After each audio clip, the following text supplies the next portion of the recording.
6 милиона 380 хиляди евро. Такава сума в червено разкри финансовият отчет на лондонския клон на най-известния месар в света, публикуван през 2024 година. Мъжът, който изгради империя с един единствен жест на ръката и слънчеви очила, днес се изправя пред реалността, че виралната слава не се яде. Нусрет Гюкче, известен като Salt Bae, продаваше пържоли на цената на употребявана кола, но днес в неговите ресторанти светлините угасват. Много хора все още го възприемат само като безобиден интернет екзот, но реалността показва, че истината, скрита зад златното фолио, е много по-тъмна. Това е история за това как алчността и егото се удариха в границите на интернет сензацията.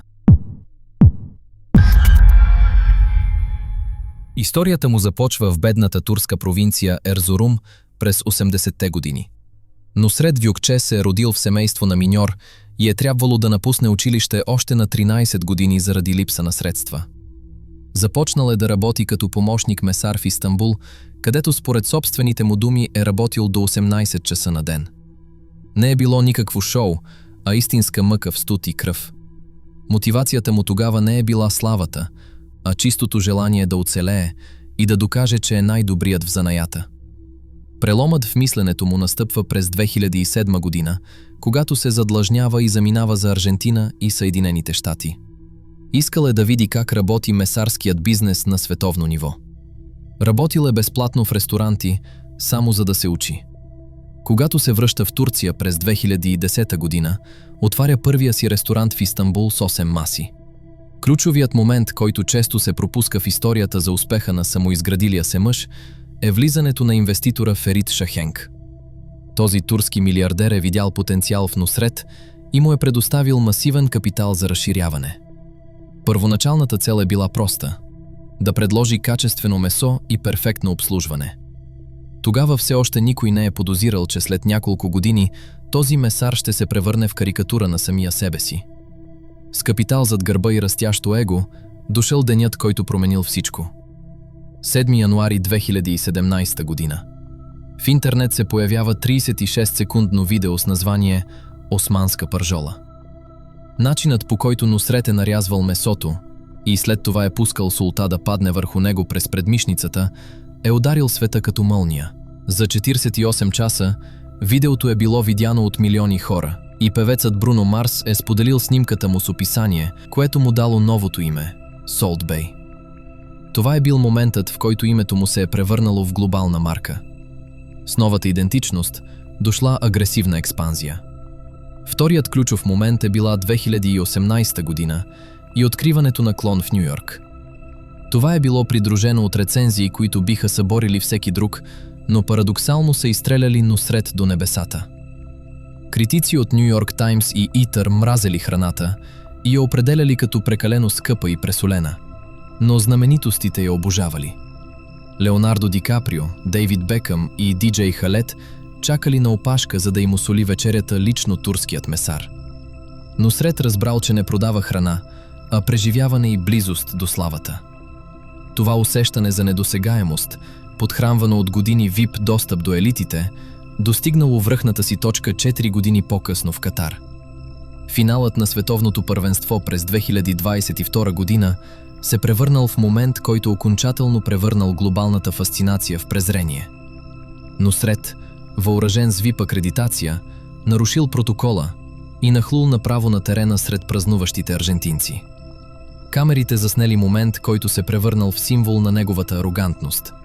Многократно и агресивно дърпал Лионел Меси за рамото в опит да получи обща снимка, докато най-добрият футболист в света видимо го игнорирал.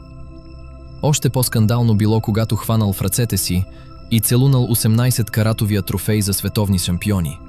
Свещен предмет, който според правилата на FIFA могат да докосват само победителите и държавните глави. Този инцидент не бил просто гаф, а доказателство, че Salt Bae повярвал, че е недосегаем.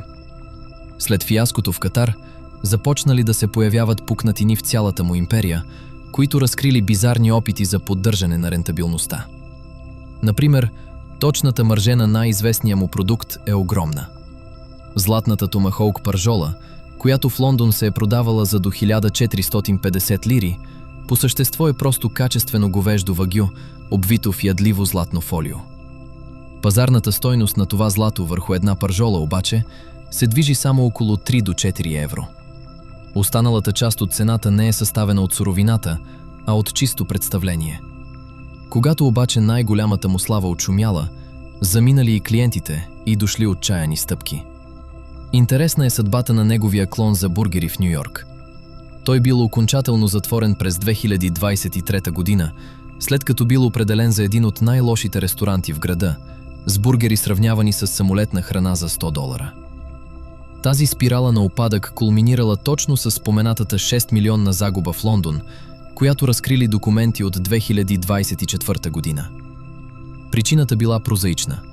Хората просто престанали да идват. Оборотът се сринал с 31% в сравнение с предходната година, защото когато мания отминала, останали само празни маси и астрономически наем. И когато дори повишаването на цените не помогнало да спре финансовото кървене, дошли абсурдни съкращения.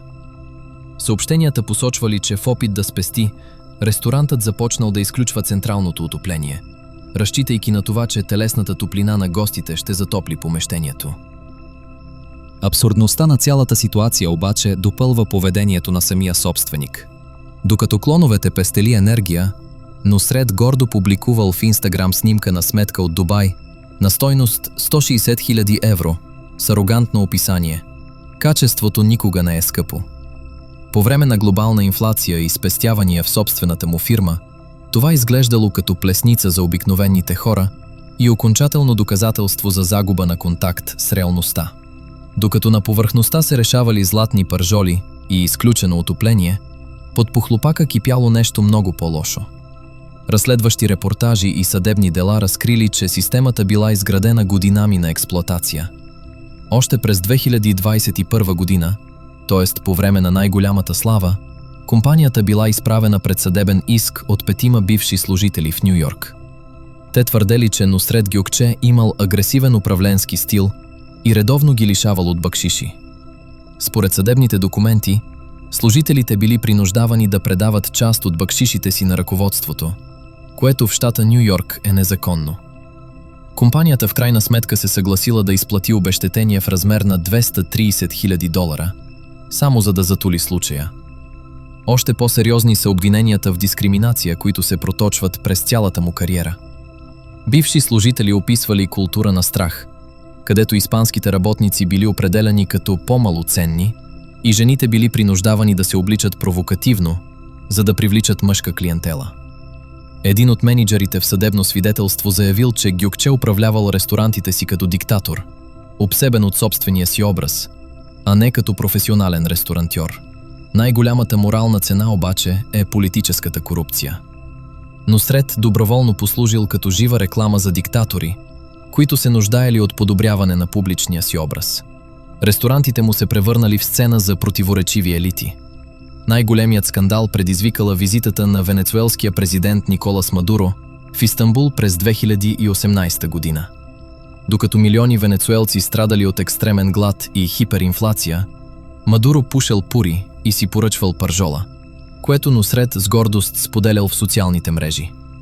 Подобен сценарий се повторил в Лондон с виетнамския министър на вътрешните работи То Лам.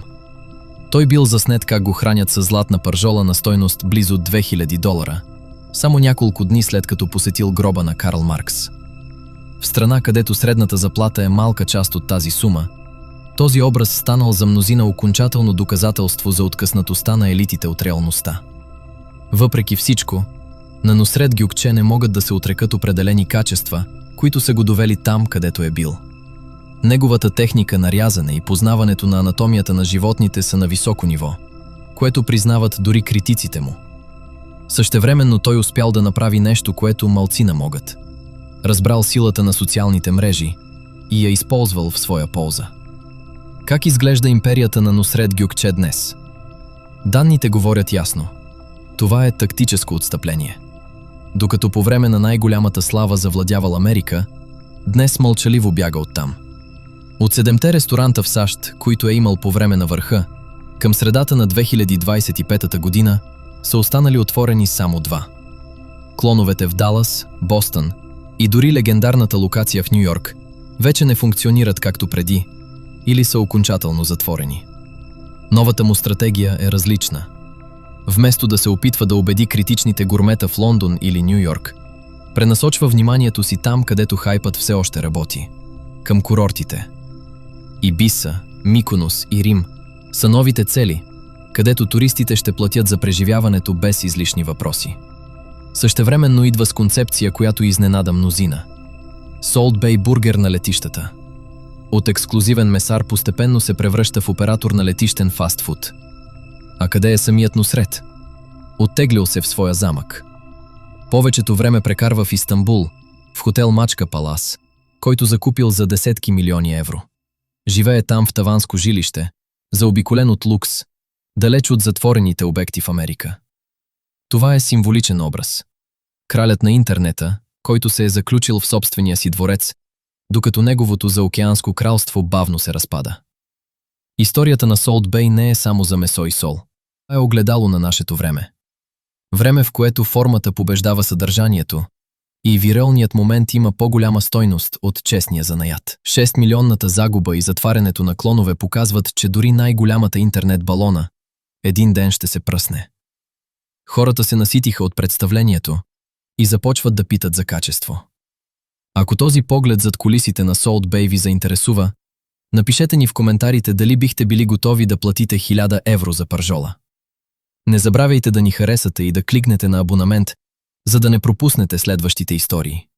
Виждаме се в следващото видео.